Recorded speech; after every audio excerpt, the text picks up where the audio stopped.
The battle for Willow Lake.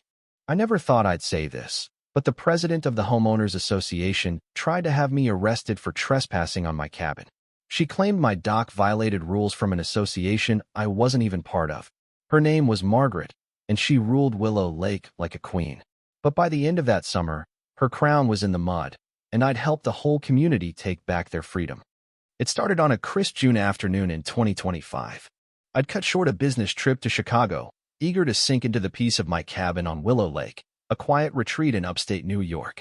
The cabin wasn't just a house site, it was my father's legacy, a slice of land he'd bought in 1960, back when the lake was just a forgotten stretch of reeds. I'd spent my life savings building this place, every nail and board a tribute to his memory.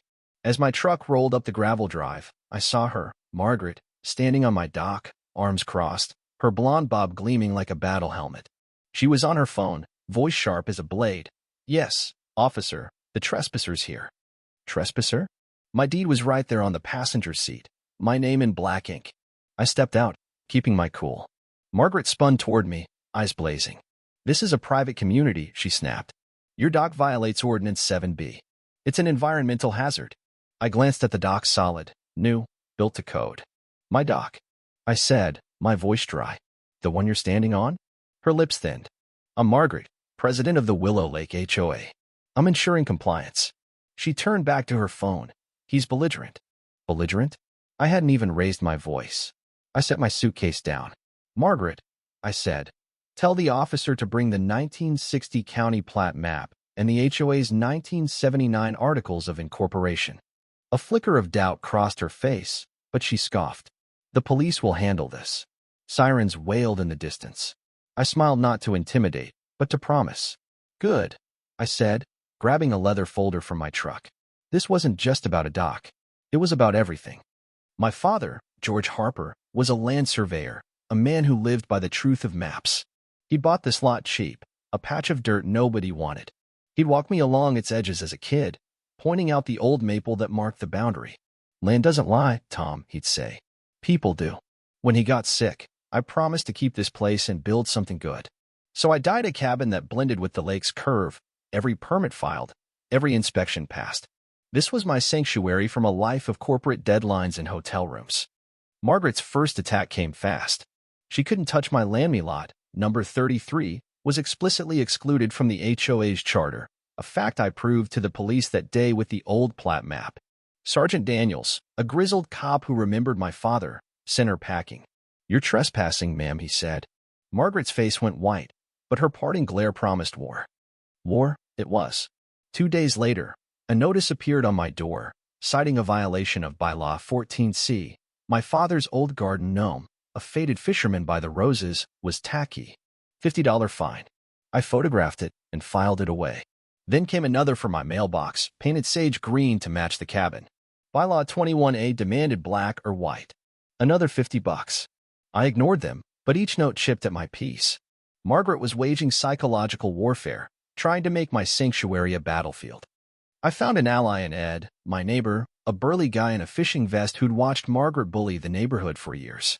"She fined old Mrs. Larson for her wind chimes," he said. "Called them too cheerful."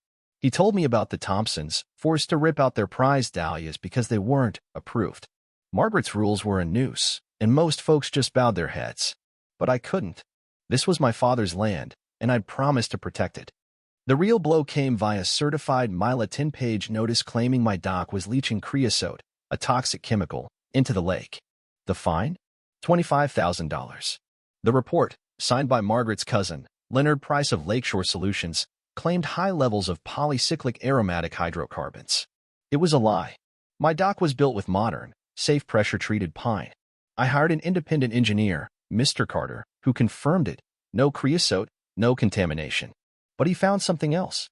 The chemical signature in Margaret's report matched old industrial creosote, found only in things like railroad ties or ancient pilings.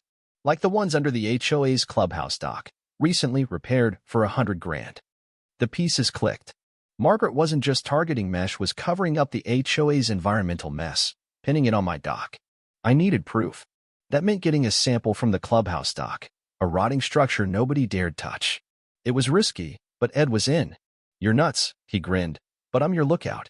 At 1 a.m., We crept through the shadows, 250-somethings playing spies. I waded into the cold, foul-smelling water under the dock, drilled a core sample, and bagged it. Then I saw Eda looseboard, hiding a locked metal box.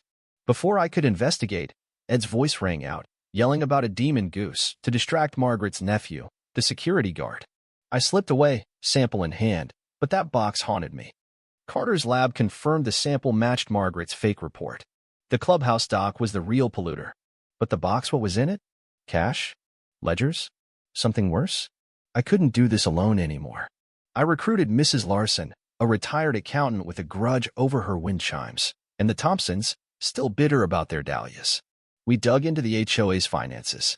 Mrs. Larson found a $100,000 payment to a ghost company, Waterfront Elite, tied to the dock repair. Then Mrs. Thompson dropped a bomb. The payment coincided with Margaret's husband vanishing. She said he ran off, Mrs. Thompson whispered, but nobody saw him leave. The HOA's annual meeting was our chance. We had 2 days to prepare.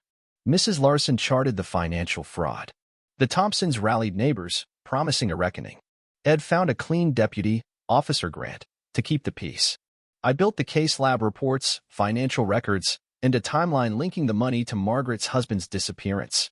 The night of the meeting, the clubhouse buzzed with tension. Margaret stood at the podium, all smiles, but her eyes locked on me.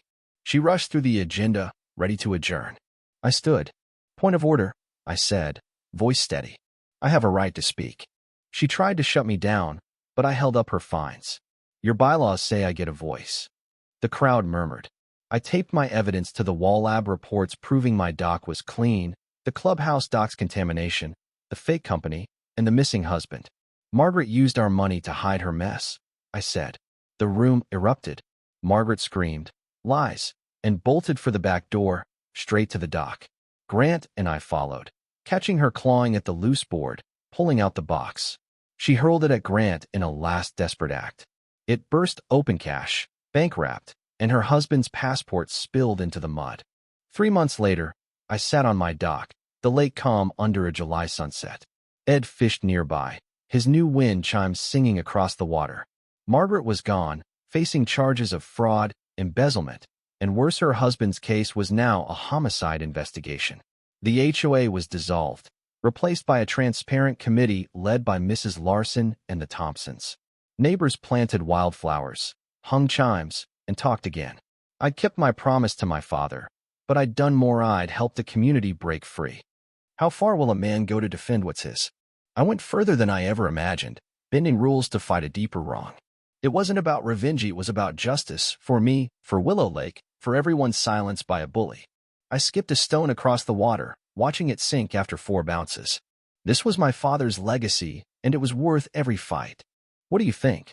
Have you ever faced a bully like Margaret, or seen injustice in your community? Share your thoughts in the comments. Let's talk about standing up to tyranny and where you draw the line. Your voice matters.